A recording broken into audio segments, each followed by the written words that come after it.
Hello students, welcome to Arms Academy Digital. तो कैसे हैं आप? मेरा नाम है अरुण कुमार, आपका अपना केमिस्ट्री एजुकेटर।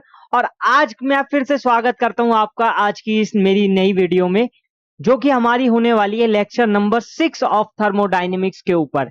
अब हमने पिछले 5 लेक्चर्स में काफी सारी चीजें क्लियर कर ली थी।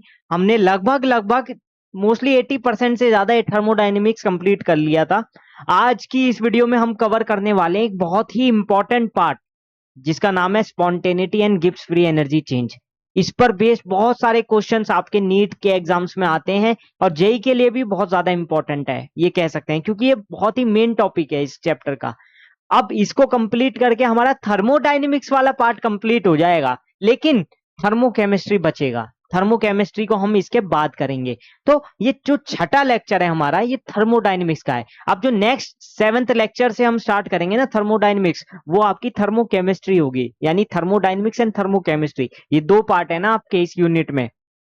थर्मोडायनेमिक्स वाला पार्ट इतना हार्ड नहीं होता है, मैं पहले भी बता चुका हूं आपको। इस पार्ट में बच्चों को बहुत ज्यादा दिक्कत नहीं आती है और आपको आई भी नहीं होगी अभी तक। अभी तक हमने बहुत सारी चीजें कवर कर ली है। मतलब मैं ये कहूं तो इस चैप्टर का सबसे डिफिकल्ट पार्ट जो था वो हम कर चुके हैं। अब जो नेक्स्ट पार्ट आने वाला है वो सबसे इजी पार्ट कहूं या फिर एक मॉडरेट पार्ट में कह सकता हूं, मतलब बहुत ज्यादा डिफिकल्ट तो नहीं है इस पार्ट में से, लेकिन क्वेश्चंस बहुत आते हैं। ये इतना इंपॉर्टेंट पार्ट है ना और इतना सिंपल पार्ट है कि आपको लगेगा कि यार इतने आसान क्वेश्चन भी आ सकते हैं इस बड़े चैप्टर में, जबकि इस चैप्टर में से कई सारे न्यूमेरिकल्स भी आते हैं, और न्यूमेरिकल्स भी ऐसे आते हैं जिसकी कैलकुलेशन बहुत हाई होती है। मतलब उसको सॉल्व करते करते ही बंदा थक जाए, ऐसे क्वेश्चंस भी देखने को मिलेंगे। लेकिन ये वाला जो पार्ट है जो मैं आपको आज करवाऊंगा, इसमें से आपको गारंटी से कहता हूं कि ऐसे क्वेश्चन करवा दूंगा ना कि ये क्वेश्चन आपको देखते ही सॉल्व हो जाएगा। मतलब क्वेश्चन को आपने देखा, क्वेश्चन आपके दिमाग में चला, आपने पेन उठाया और सॉल्व कर दिया, बस ऐसे क्वेश्चन आएंगे। स्पॉन्टेनिटी के क्वेश्चंस इंपॉर्टेंट है। मैं बार बार बोल रहा हूं, स्पॉन्टेनिटी का एक आध क्वेश्चन आएगा ही आएगा। आप चाहे तो नीट के ना पीवाईक्यूज उठा के देखो, नीट के पीवाईक्यूज उठा के देखोगे ना, उसमें ही आपको पता चल जाएगा कितने सारे क्वेश्चंस तो आपको लगेगा कि यार इसी में से आए हैं। बिल्कुल ऐसे के ऐसे क्वेश्चन मिलेंगे। मतलब आपने एनसीईआरटी की बुक में से भी अगर इस पार्ट को अच्छे से पढ़ा है ना, बहुत ज्यादा डिफिकल्ट भी नहीं आते। एक अच्छी चीज ये भी है कि इस टॉपिक में से बहुत ज्यादा डिफिकल्ट पार्ट नहीं आएगा, बहुत ज्यादा डिफिकल्ट क्वेश्चन नहीं आएगा। थोड़ा बहुत कैलकुलेटिव हो सकता है, वो तो देखो थोड़ा सा है। आई नो कि नीट वाले बच्चों को थोड़ी सी दिक्कत होती है कैलकुलेशन में, और होनी भी चाहिए यार। आप मैथ्स पढ़ नहीं रहे हो, मैथ्स पढ़ने की आदत आपकी छूट चुकी है। क्लास 10 तक जब तक आप मैथ्स पढ़ते थे, तब तक आपको कैलकुलेशंस करना इजी लगता था, क्योंकि आपके दिमाग में वो चीजें बस चुकी थी। अब जैसे ही आप 10th के बाद मैथ्स छोड़ते हो, फिर आप स्ट्रगल करते हो फिजिक्स में। आप इसीलिए सबसे ज्यादा स्ट्रगल क्यों करते हो? क्योंकि आप मैथ्स नहीं करना चाहते, आप मैथ्स भूल चुके हो, आप मैथ्स की आदत ही नहीं लगा पाए। और उसमें आपकी भी गलती नहीं है यार, आपने एक सब्जेक्ट छोड़ा है तो कुछ सोच समझ के ही छोड़ा होगा। ऑब्वियसली आपको डॉक्टर बनना था, या आपको बायो में ज्यादा इंटरेस्ट लगा, बायो आपको ज्यादा कंफर्टेबल लगी मैथ से, वो चीज पे मैं नहीं बोल रहा हूँ। लेकिन थोड़ा सा कैलकुलेशन पे आप थोड़ा सा वर्क कर लोगे ना, मैं कह रहा हूँ, एक होता है ना चार चांद लग जाने वाली बात, वो हो जाएगा। कहते हैं ना, सोने के ऊपर पॉलिश कितनी कर दो, किसी भी मेटल के ऊपर आप सोने की कितनी पॉलिश कर दो, वो असली सोना नहीं बन सकता। तो वही चीज है, अगर आपको अपनी तैयारी को असली गोल्ड बनाना है ना, तो आपको थोड़ा सा तो देखो, दूसरों से आगे निकलने के लिए थोड़ा तो कुछ एक्स्ट्रा करना पड़ेगा ना। तो अगर आप थोड़ी सी कैलकुलेशन पे वर्क कर लो ना, आपकी फिजिक्स और केमिस्ट्री दोनों बहुत अच्छी हो सकती है। और ये वाला जो चैप्टर है थर्मोडायनेमिक्स, ये तो आपका दोनों में है, ये तो फिजिक्स में भी है और केमिस्ट्री में भी है। ऐसा तो है नहीं कि ये केमिस्ट्री में ही आएगा फिजिक्स में नहीं आएगा, या फिजिक्स में आएगा केमिस्ट्री में नहीं आएगा, ऐसा तो बिल्कुल भी नहीं है ना। तो आपको बहुत ही दिमाग से सोच समझ के कदम को उठाना है, और मैं आपके साथ हूं, ये मैं पहले ही बता देता हूं। आपकी इस तैयारी में मैं आपके बिल्कुल साथ हूं।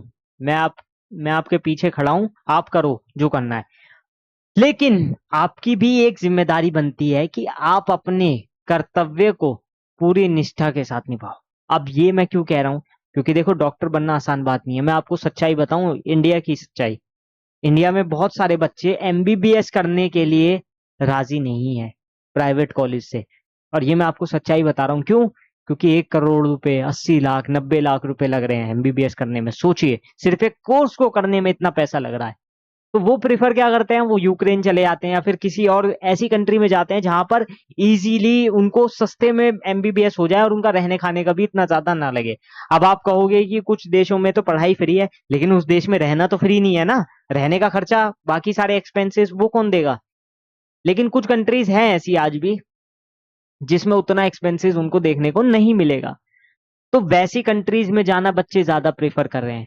तो मैं आपको यही कहना चाहूंगा, अभी पढ़ लो, अभी थोड़ा अच्छा कर लो, आप एम्स वगैरह में जाओ या किसी अच्छे मेडिकल कॉलेज में जाओ, जहाँ जैसे कि आप गवर्नमेंट कॉलेज में जाते हो सपोज करो, तो आपकी फीस उतनी ज्यादा लगेगी भी नहीं, आपके पेरेंट्स को भी कम फीस देनी होगी, आपका खर्चा कम होगा, आपका ही फायदा होगा, बेनिफिट किसी और का तो नहीं होगा। ऑब्वियस सी बात है। और अच्छे कॉलेज में जाओगे, सबसे बड़ी बात, अच्छे कॉलेज में पढ़ोगे, उसकी बात ही अलग होती है। अब मैं अगर बताऊं अपना, तो हम लोग एनआईटीज आईआईटीज में से जो इंजीनियर्स आते हैं और जो प्राइवेट कॉलेजेस में ज्यादा पैसे देकर भी आते हैं, उन सब में बहुत डिफरेंस आपको देखने को मिलता है। ये डिफरेंस तो सबसे बड़ा टैग का होता है कि एक के पास एनआईटी आईआईटी का टैग है और एक के पास कोई टैग नहीं है। तो वो चीज के लिए आपको मेहनत करनी पड़ेगी और आप कर सकते हो। आप ऐसा बिल्कुल नहीं है नहीं कर सकते, आप सब कुछ कर सकते हो, बस थोड़ी सी सही डायरेक्शन की जरूरत होती है बच्चे को। आपने जरा सी सही डायरेक्शन दी, बच्चा सही यहाँ पे निकल गया, फिर उसको कोई रोक नहीं सकता। कहता है ना, हवा को बहने से कौन रोक सकता है, कोई भी नहीं रोक सकता। ठीक है, तो इसी जोश और जज्बे के साथ हमको आगे बढ़ना है। और ये सोच लो, जिंदगी में कुछ भी मुश्किल नहीं है, कुछ भी मुश्किल नहीं है, सब कुछ आसान है अगर आप सोच लो तो। ठीक है, इसी के साथ, इसी मोटिवेशन के साथ हम इस चैप्टर को, मतलब जो इस चैप्टर का लास्ट पार्ट है, यानी कि हमारा spontaneity and Gibbs free energy, इसको हम स्टार्ट करते हैं। ठीक है, पहले इसको हटा देते हैं। हाँ, चलो।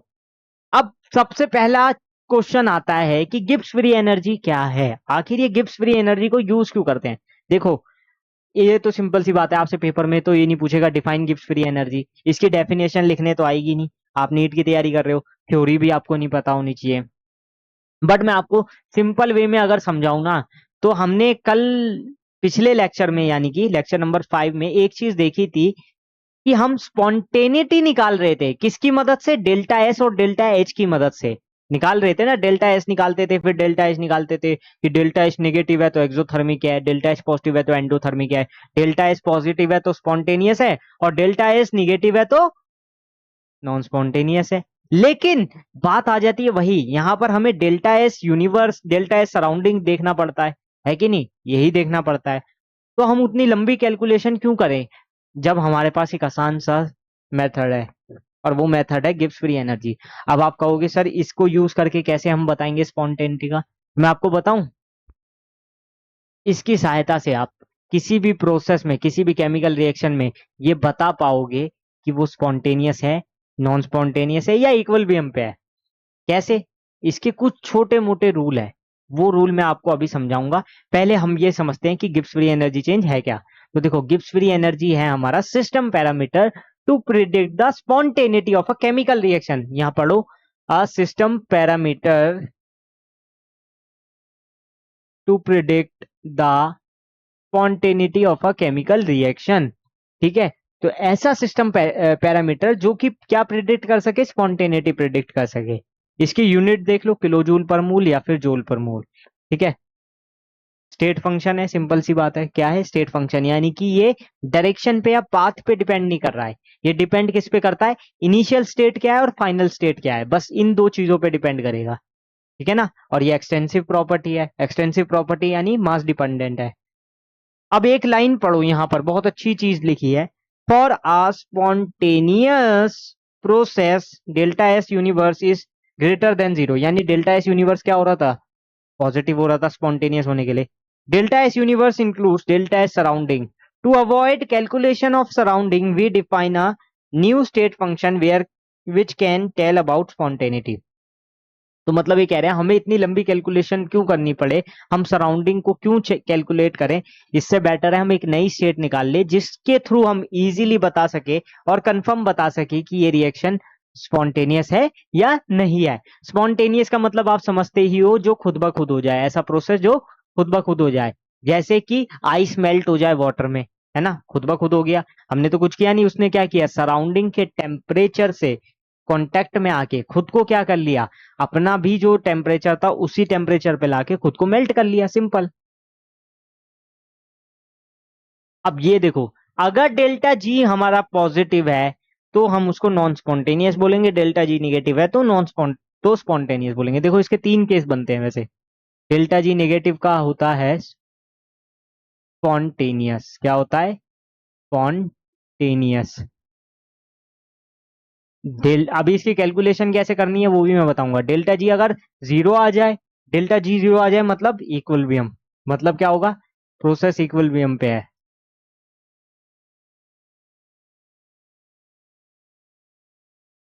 और अगर डेल्टा जी पॉजिटिव आ जाए तो, डेल्टा जी पॉजिटिव आ जाए तो वो कहलाएगा नॉन स्पॉन्टेनियस।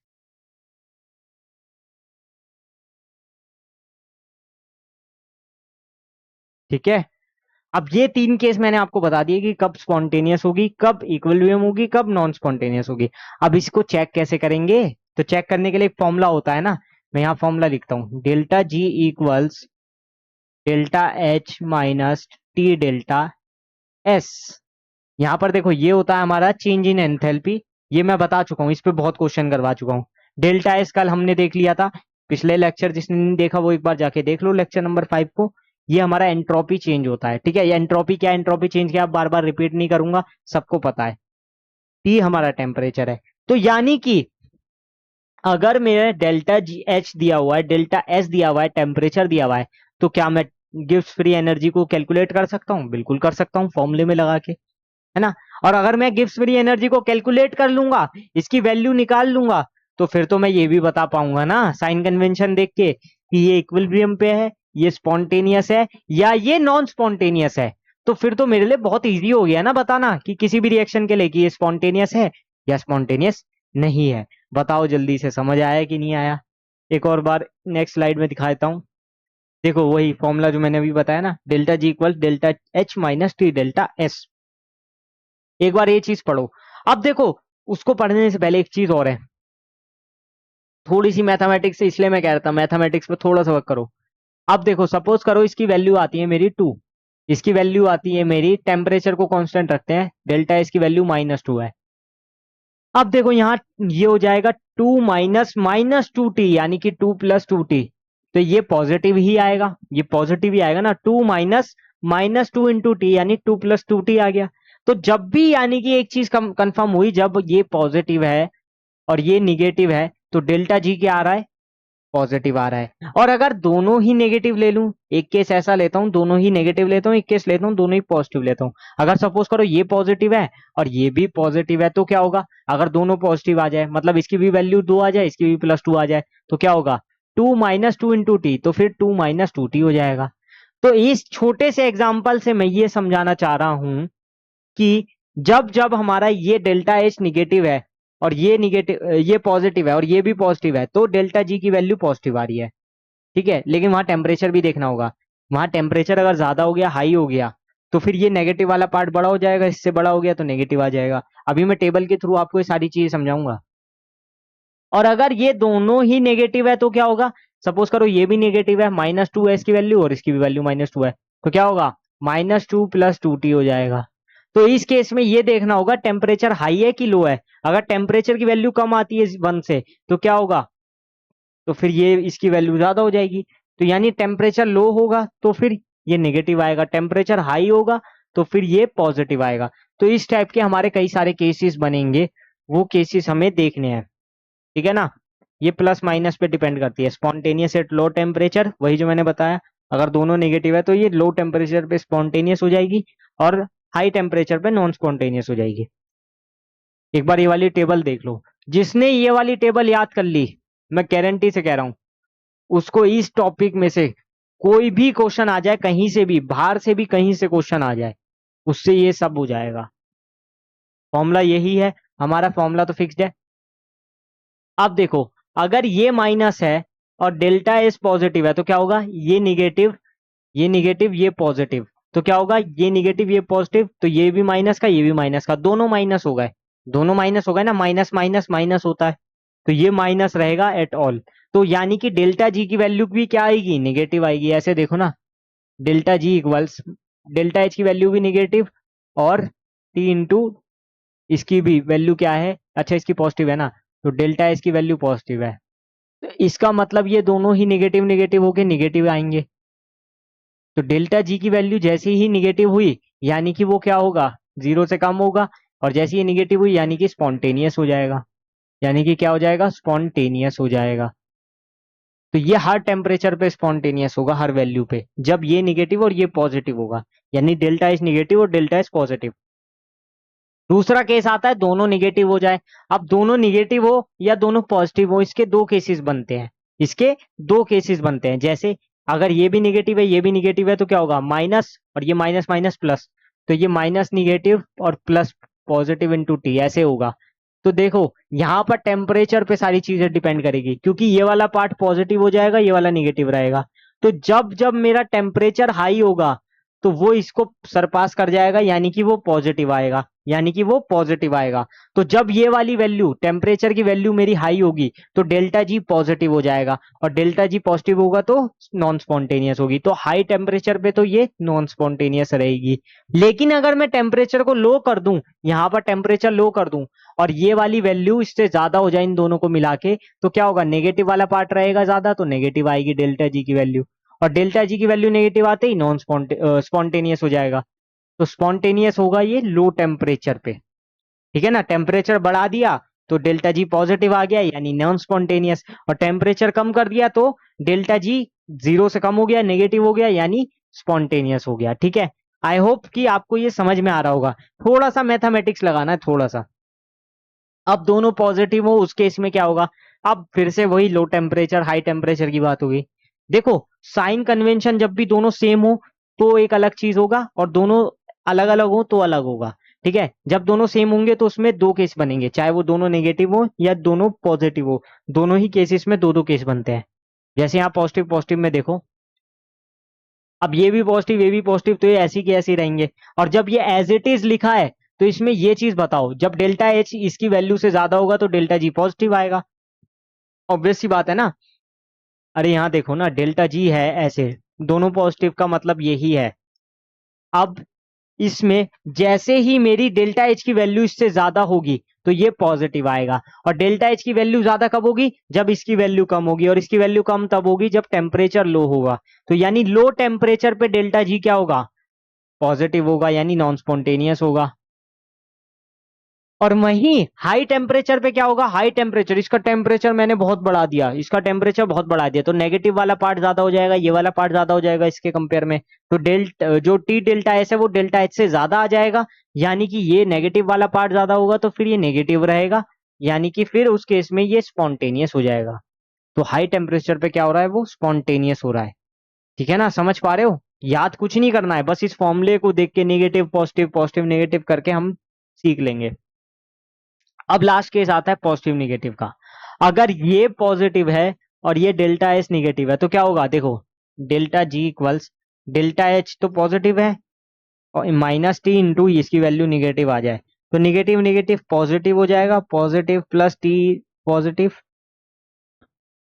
ठीक है, तो ये दोनों ही केस में पॉजिटिव आएगा, तो यानी कि 100% श्योर हूं कि डेल्टा जी की वैल्यू पॉजिटिव ही आएगी, निगेटिव तो आ नहीं सकती जब दोनों ही पॉजिटिव हो गए। तो ये हर केस पे क्या होगा, नॉन स्पॉन्टेनियस होगा। ठीक है, तो ये सारे के सारे जो केसेस हैं ये आपको बहुत अच्छे से समझने हैं। ये एकदम होता है ना कि इसके बाहर तो कोई क्वेश्चन आ ही नहीं सकता, ऐसा है इस टेबल में से। ये टेबल जिसको याद है उसको कोई दिक्कत हो ही नहीं सकती, क्योंकि इस टेबल के बाहर से इस टॉपिक से कोई क्वेश्चन नहीं आता। ये मैं आपको गारंटी से बता रहा हूँ, इस टेबल के बाहर से इसमें से कोई क्वेश्चन आएगा ही नहीं, इस टॉपिक में से। इस टॉपिक के लिए ये टेबल को अगर आपने याद कर लिया ना, आप याद भी कर सकते हो, मैंने आपको याद करने का तरीका भी बता दिया कैसे करना है। नहीं तो आप ऐसे याद कर लो, माइनस प्लस माइनस यानी स्पॉन्टेनियस, यानी स्पॉन्टेनियस। फिर ये वाला देखो, प्लस माइनस माइनस होता है, लेकिन देखो डेल्टा इस पे डिपेंड कर रहा है, ये पॉजिटिव है इसका मतलब नॉन स्पॉन्टेनियस होगा। ठीक है, ये माइनस है तो ये डेल्टा जी क्या आएगा, माइनस आएगा, माइनस आएगा तो स्पॉन्टेनियस होगा। ये प्लस है तो डेल्टा जी पॉजिटिव आएगा, नॉन स्पॉन्टेनियस होगा हर टेम्परेचर पे। अब ये वाले दोनों केसेस याद कर लो, माइनस माइनस वाले और प्लस प्लस वाले। माइनस माइनस में जब लो टेम्परेचर होगा तो डेल्टा जी नेगेटिव हो जाएगा, स्पॉन्टेनियस। और जब वो पॉजिटिव आएगा कब, जब हाई टेम्परेचर होगा तो नॉन स्पॉन्टेनियस। पॉजिटिव पॉजिटिव में लो टेम्परेचर पे क्या हो जाएगा, डेल्टा जी पॉजिटिव हो जाएगा, नॉन स्पॉन्टेनियस। पॉजिटिव पॉजिटिव में हाई टेम्परेचर पे वो नेगेटिव आएगी, उसकी वैल्यू स्पॉन्टेनियस। ठीक है, बाकी जो मैंने आपको मैथमेटिकली याद करने का बताया वो ज्यादा बेटर है, वो ज्यादा कन्वीनियंट है।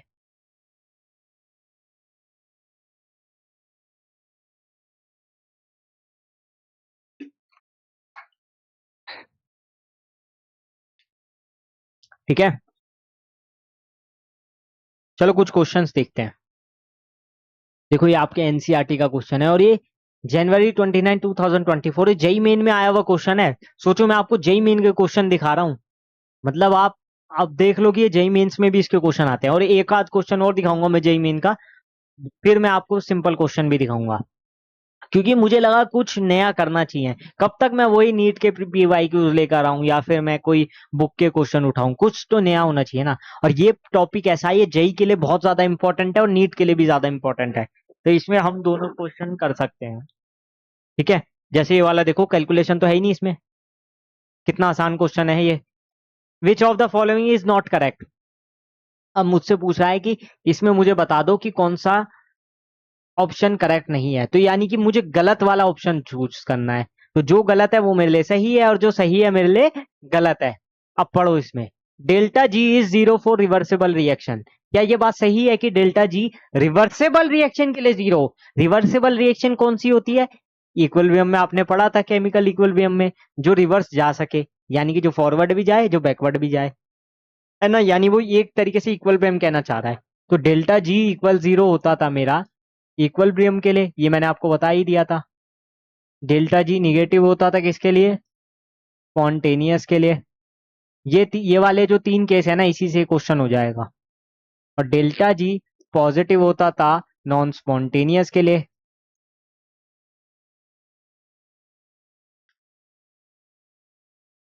ठीक है, अब इसमें देख लो केस सारे, डेल्टा जी जीरो है रिवर्सिबल रिएक्शन के लिए, गलत हो गया। क्यों? क्योंकि ये सही स्टेटमेंट है, मुझे सही स्टेटमेंट थोड़ी चाहिए, मुझे तो गलत वाली चाहिए। सेकंड पढ़ो, delta G is negative for a spontaneous reaction.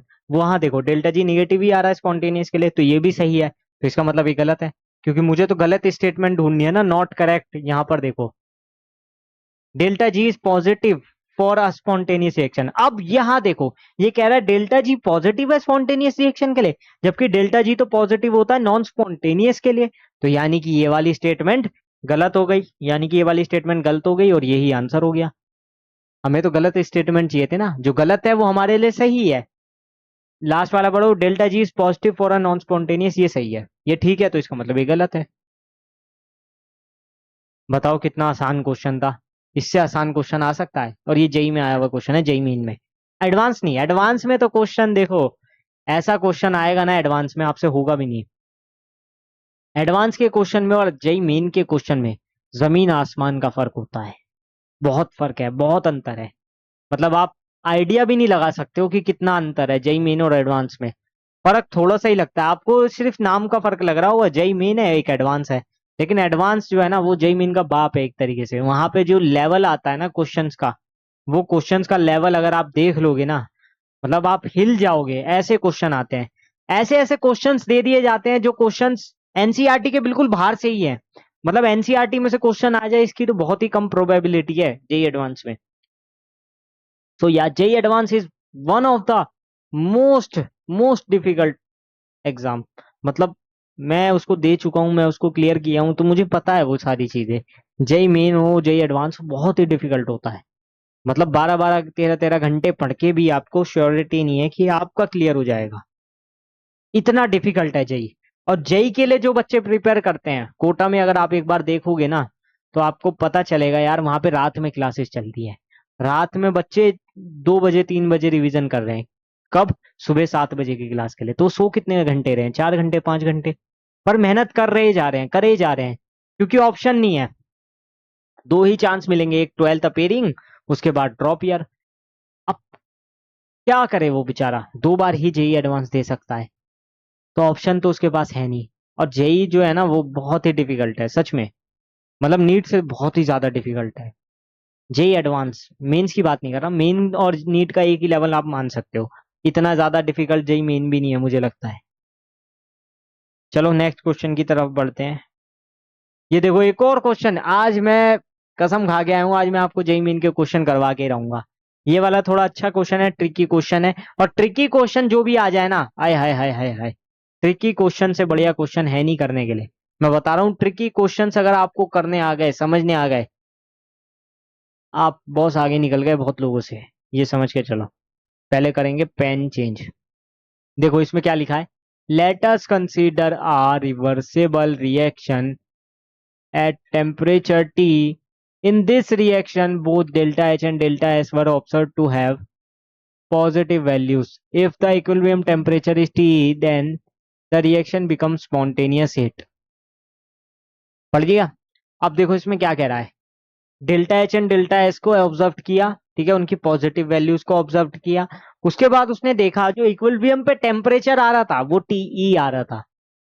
तो जो भी हमने पढ़ा उसको लिखते चलते हैं। देखो इसमें क्या कहना चाह रहा है ना, उसने डेल्टा जी की वैल्यूज ऑब्जर्व करने के लिए डेल्टा एच और डेल्टा एच की वैल्यू को ऑब्जर्व किया पहले, ठीक है। अब ये पॉजिटिव है ये पॉजिटिव है, तो ये ऐसे की ऐसे रहेगा, ठीक है, इसमें तो कोई चेंज नहीं होगा। अब उसने कहा इक्विलिब्रियम पे जब उसने चेक किया तो इक्विलिब्रियम पे टेम्परेचर हो गया टीई, यानी कि delta G equals delta H minus T delta S. समझ रहे हो ऐसे? अब यहां से मुझे क्या करना है, सिर्फ इसकी वैल्यू निकाल लेनी है। यहां से देखो, अगर ये जीरो हो जाए इक्विलिब्रियम पे तो टीई की वैल्यू क्या आ जाएगी, इसको सॉल्व करो, delta H upon delta S आ जाएगी। ये मैंने निकाल ली टी की वैल्यू, क्यों? क्योंकि डेल्टा जी जीरो होता है किसमें, इक्विलिब्रियम पे। किस पे? इक्विलिब्रियम पे। और यहाँ मैं इक्विलिब्रियम की ही बात कर रहा था। इक्विलिब्रियम पे डेल्टा जी की वैल्यू जीरो, तो delta H minus T delta S zero. अब इसको सॉल्व करेंगे तो डेल्टा एच उधर जाएगा और डेल्टा एस उसके अपॉन में आ जाएगा, तो delta H upon delta S आ गया, ठीक है। अब मुझे क्या करना है, मुझे इसको इससे कंपेयर करवाना है, मुझे इसको इससे कंपेयर करवाना है, क्योंकि मुझसे स्पॉन्टेनियस का केस पूछा है। और स्पॉन्टेनियस के केस में डेल्टा जी क्या होता है, निगेटिव होता है। क्या होता है? निगेटिव होता है। तो स्पॉन्टेनियस केस में होगा डेल्टा जी निगेटिव, ठीक है। तो यहां से देखो डेल्टा जी की वैल्यू है delta H minus T delta S. क्या है? Delta H minus T delta S, यही है। अब यहां से इसको नीचे ले जाओ टी को, तो टी आ गया मेरा delta S upon delta H. अब delta S upon delta H आ गया, और डेल्टा एक second, delta H upon delta S होगा, डेल्टा एस नहीं।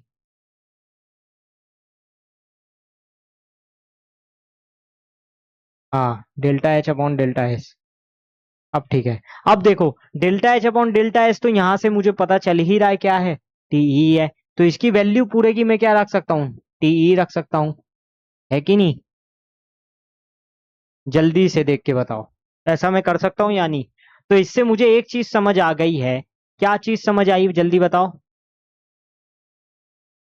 एक सेकेंड, ये उधर गया टी अगर, तो ये ऐसे होगा ना, कुछ गड़बड़ कर रहे हैं क्या हम? डेल्टा एच ये उधर गया टी डेल्टा एस, तो टेम्परेचर का ऐसे होगा ना साइन, रुको रुको।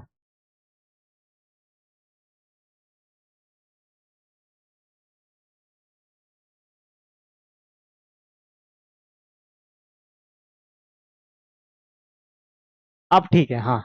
वो थोड़ा सा साइन कन्वेंशन में प्रॉब्लम हो जाती है यार, मैं भी तो आपकी तरह ही हूँ। देखो कैलकुलेशन में हल्की फुल्की मिस्टेक हो सकती है, आपसे भी हो सकती है मुझसे भी हो सकती है, हम सब एक जैसे ही हैं, है ना। तो ये छोटा मोटा चलता है, लेकिन ये हमारा यही आएगा, T is greater than T. तो हमारा जो टेम्परेचर होना चाहिए वो इक्विलिब्रियम से थोड़ा हाई होना चाहिए, इक्विलिब्रियम से थोड़ा हाई होना चाहिए। तो यहाँ पर ऑप्शन देख लो कौन सा है, सी ऑप्शन है, ठीक है।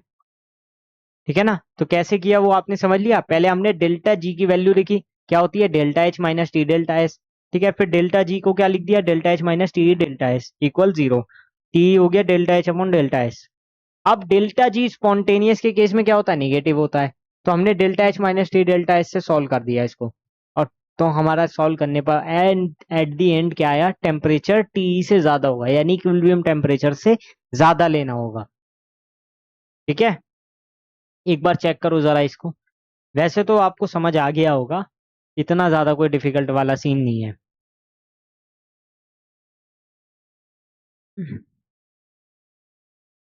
एक और क्वेश्चन देखो। For a given reaction delta H equals this and delta S this, the reaction is spontaneous at. अच्छा, मुझसे टेम्परेचर पूछा है कि किस टेम्परेचर पे ये स्पॉन्टेनियस होगी। अभी देखो, जो हमने पिछला क्वेश्चन किया है यहाँ पर हमने एक चीज नोटिस की कि स्पॉन्टेनियस होने के लिए जो टेम्परेचर है वो इक्विलिब्रियम टेम्परेचर से ज्यादा होना चाहिए। इक्विलिब्रियम टेम्परेचर से ज्यादा होना चाहिए, की कॉन्सेप्ट हमारा वही है कि जो हमारा टेम्परेचर है वो इक्विलिब्रियम टेम्परेचर से ज्यादा होना चाहिए। तो मुझे क्या कर लेना है, बस मुझे इक्विलिब्रियम टेम्परेचर निकाल लेना है यहाँ पर। ठीक है ना, इक्विलिब्रियम टेम्परेचर निकालना है। वो कैसे निकालूंगा, ये वैल्यूज देख के। वैल्यूज क्या क्या गिवन है यहाँ पर देखो। डेल्टा एच की वैल्यू गिवन है मुझे, ये रही 35.5 किलो जूल पर मोल। और डेल्टा एस है 83.6 जूल पर केल्विन मोल। ठीक है, अब इसको हम सॉल्व कैसे करेंगे, देखो डेल्टा जी की वैल्यू क्या होती है, delta H minus T delta S. Values put up करो, 35.5 माइनस, अब देखो ये किलो जूल में है तो या तो मुझे इसे जूल में बना लेना है, इसको जूल में बना लेना है मल्टीप्लाई करके, या फिर इसको किलो जूल में कन्वर्ट कर लेना है। तो मैं क्या करूंगा, इसको किलो जूल में कन्वर्ट कर लूंगा। कैसे करूंगा जल्दी बताओ। इसको किलो में करने के लिए क्या करो, 1000 से डिवाइड कर दो बस। 1000 से डिवाइड कर देंगे तो ये क्या आ जाएगा, 0.1 यहाँ से गया, एक यहाँ से गया, एक यहाँ से गया, तो 0.0836। ठीक है, इनटू टेम्परेचर कितना है, टेम्परेचर गिवन है या नहीं है, नहीं है तो फिर हमें एज्यूम करना पड़ेगा।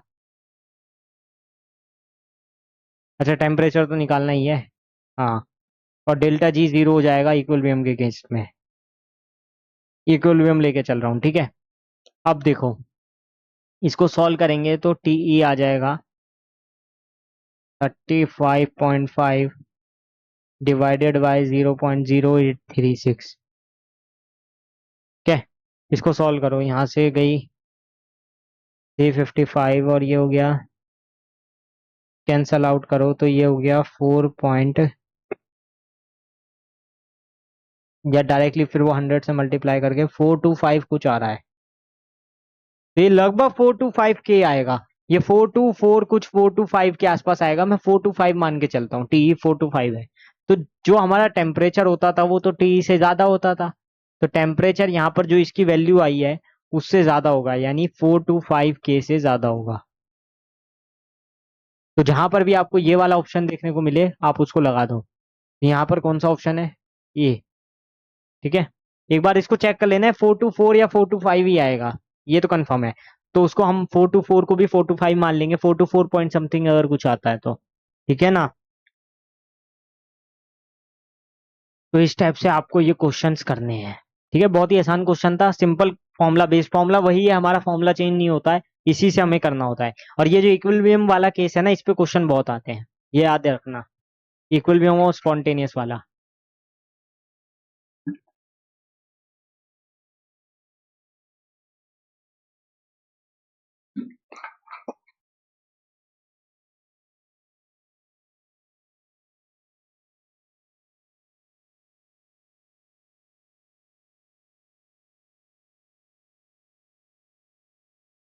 एक और क्वेश्चन, जबरदस्त क्वेश्चन मैं आपको करवा रहा हूँ आज।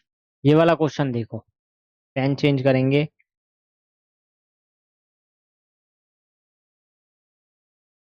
If the enthalpy change for the transition of liquid water to steam is 30 kilojoule per mole at 27 degrees Celsius, entropy change for the process। पूछा गया है, एंट्रोपी चेंज पूछा है, दिया क्या है, दिया है एंथैल्पी चेंज और टेम्परेचर। जो जो दिया है वो लिखते चलो। डेल्टा एच गिवन है, हाँ कितना, 30 किलो जूल पर मोल। इसके अलावा टेम्परेचर गिवन है 27 डिग्री सेल्सियस। इसको चेंज कर लो किसमें, केल्विन में। कैसे, 273 प्लस कर दो।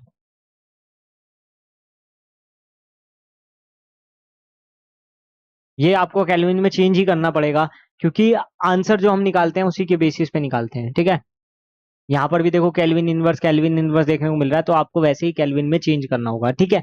वैसे भी आप जो स्टैंडर्ड टेम्परेचर है वो केल्विन में ही लेकर चलो, तो ज्यादा बेटर रहेगा आपके लिए भी सॉल्व करने में, ठीक है। अब देखो, डेल्टा एच निकाल लिया, अब मेरे को क्या निकालना है, डेल्टा एस की वैल्यू मुझे कैलकुलेट करनी है। डेल्टा जी का फॉर्मूला क्या होता है, delta H minus T delta S, यही होता है, ठीक है। तो अब देखो, डेल्टा जी क्या होगा, लिक्विड वाटर से स्टीम में जा रहा है, लिक्विड वाटर से किस में जा रहा है, स्टीम में जा रहा है, तो इक्विलिब्रियम प्रोसेस होगा एक तरीके से, और इक्विलिब्रियम प्रोसेस होगा उसके लिए मेरा डेल्टा जी क्या होगा, जीरो हो जाएगा, क्या हो जाएगा, जीरो हो जाएगा। तो जो मेरा डेल्टा एस है वो क्या हो जाएगा, यहां से डेल्टा एस उधर गया, डेल्टा एच अपॉन टी हो जाएगा, यही होगा ना। अरे होगा कि नहीं, अरे दिक्कत हो रहा है क्या, जल्दी बताओ। यही होगा ना, ये इधर चला गया, और टी टेम्परेचर इसके अपॉन में आ गया, डेल्टा एच कितना आया यहाँ से, 30 × 10⁻³ ठीक है, 30 × 10⁻³ अपॉन में क्या आएगा, टेम्परेचर यानी 300, ठीक है। अब देखो, इससे ये कटा 10 और ये इससे कटा 100, तो डेल्टा एस आ गया, ये तो बहुत ही इजी कैलकुलेशन हो गई, 100 जूल पर मोल केल्विन, 100 जूल पर मोल केल्विन। दिक्कत हो रहा है क्या, ये तो बिल्कुल इजी क्वेश्चन था, तो 100 आंसर हो जाएगा। इसमें देख लो कौन सा ऑप्शन सेटिस्फाई हो रहा है, ठीक है ना, कौन सा हो रहा है, कौन सा हो रहा है, ये हो रहा है, ठीक है, ये हो गया। अब बताओ कैसा लगा, कैसा लगा मेरा ये क्वेश्चन, सबको बढ़िया लगा होगा, 101%। इतना बढ़िया क्वेश्चन है ये, इस टाइप के क्वेश्चन जबरदस्त आते हैं, इस टाइप के क्वेश्चंस आपको बहुत सारे देखने को मिलेंगे पेपर में, 100% ये कंफर्म होता है कि इस टाइप का क्वेश्चन एक ना एक तो आएगा ही, इसी फॉर्मूला पे बेस्ड। तो बताओ, इतने आसान आसान क्वेश्चन आप नहीं कर पाओगे, और अगर आप इतने आसान क्वेश्चंस भी नहीं कर पाओगे तो फिर तो दिक्कत है, फिर तो लानत है ना, क्योंकि इससे आसान क्वेश्चन मुझे नहीं लगता कि आ सकता है। अब इससे भी आसान क्वेश्चन क्या ही लोगे यार, मतलब बच्चे की जान लोगे क्या, है ना। तो देखो, अपने को यही चीजें रखनी है, अपने को यही चीजों का ध्यान रखना है, सारी चीजें अपने आप ही होती चल जाएगी जब हम थोड़ा सा फॉर्मूलाज रिवाइज करेंगे, थोड़ा सा याद करना स्टार्ट करेंगे, थोड़ा सा फॉर्मूला रिवीजन पे आपको ध्यान देना ही होगा। ये मैं आपको कंफर्म लिख के दे रहा हूं कि फॉर्मूला बेस्ड क्वेश्चन आता ही आता है, बहुत ज्यादा डिफिकल्ट क्वेश्चन नहीं आएगा केमिस्ट्री में, फॉर्मूला बेस्ड क्वेश्चन आएगा सिंपल जो आपसे हो जाएगा, लेकिन वो तब होगा जब आपको फॉर्मूला याद होगा, फॉर्मूला ही याद नहीं होगा तो फिर कैसे होगा, होगा ही नहीं, हो पाएगा, नहीं हो पाएगा, गारंटी से कह रहा हूं नहीं हो पाएगा अगर फॉर्मूला रिवाइज नहीं है, समझ रहे हो। तो इस चीज का ध्यान रखना है। बाकी देखता हूँ और कोई क्वेश्चन है, या फिर टॉपिक तो खत्म हो ही गया, क्वेश्चन का ही था। तो बस यही था आज का हमारा साथ, यहीं तक था। अब मिलेंगे हम थर्मोकेमिस्ट्री में। अब आपको मैं बता दूं, थर्मोकेमिस्ट्री के लिए पहले से ही आपका जो थर्मोडायनेमिक्स वाला पार्ट है ना, वो बहुत अच्छे से क्लियर होना जरूरी है। अगर आपका थर्मोडायनेमिक्स बहुत अच्छे से क्लियर नहीं है तो यकीन मानो थर्मोकेमिस्ट्री में आप स्ट्रगल करोगे, थर्मोकेमिस्ट्री में आप बुरी तरीके से स्ट्रगल करने वाले हो, अगर आपका थर्मोडायनेमिक्स क्लियर नहीं है। आपको फॉर्मूला रिवाइज होने चाहिए सारे, एक एक फॉर्मूला ऐसे रट लो ना कि फॉर्मूले में दिक्कत ना आए, फॉर्मूला याद होना चाहिए कम से कम, थ्योरी भी अच्छे से रिवाइज नहीं है तो भी फॉर्मूला तो आना ही चाहिए। फॉर्मूला जब तक नहीं आएगा तब तक सवाल नहीं बन सकता, नहीं बन सकता, नहीं बन सकता, मानो इस बात को, ठीक है। और ये सब इतनी बातें मैं आपको एक बड़ा भाई होने के नाते बता देता हूँ, ठीक है। वैसे मुझे क्या जरूरत है, लेकिन स्टिल मैं इसीलिए बताता हूँ क्योंकि आप लोगों को ये चीज समझनी चाहिए, आप लोग समझदार हो, समझ सकते हो, अभी आपकी उम्र भी ऐसी है कि आप बहुत कुछ कर सकते हो, अभी आपकी एज भी कम है, ठीक है।